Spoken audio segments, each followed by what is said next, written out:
Do you know who the first person to be hanged in Plymouth County was and why?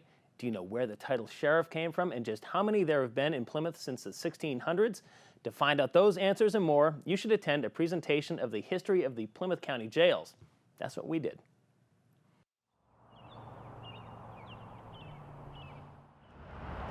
Tonight we're talking about the history of the Plymouth County Jails. So we'll be going all the way back into the days of the Pilgrims.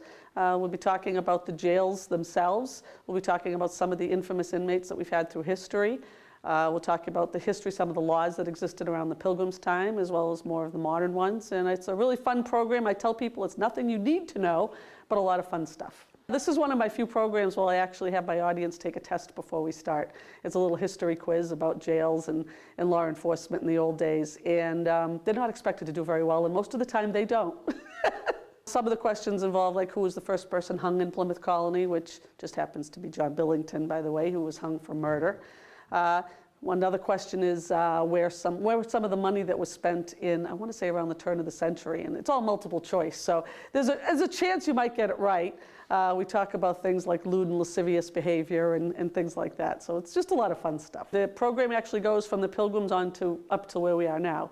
The current sheriff is actually the 30th High Sheriff of Plymouth County, Sheriff McDonald, and that 30th is from 1692, so we haven't had that many sheriffs in that amount of time, but we go all the way up into the modern times. We do these programs all across Plymouth County, and if anybody's interested in going to one of these programs, they can go to the Plymouth County Sheriff's Department website, and on our calendar it shows where I'm going to be at what time, and that's www.pcsdma.org. I do them at senior centers, so I get a lot of seniors. I do them for service organization, neighborhood associations, different libraries, different 55-plus communities, just about any group that meets. And I come out 7 days a week, so I'll come out in the evening, the weekends, it doesn't matter, I'll come out anytime to speak.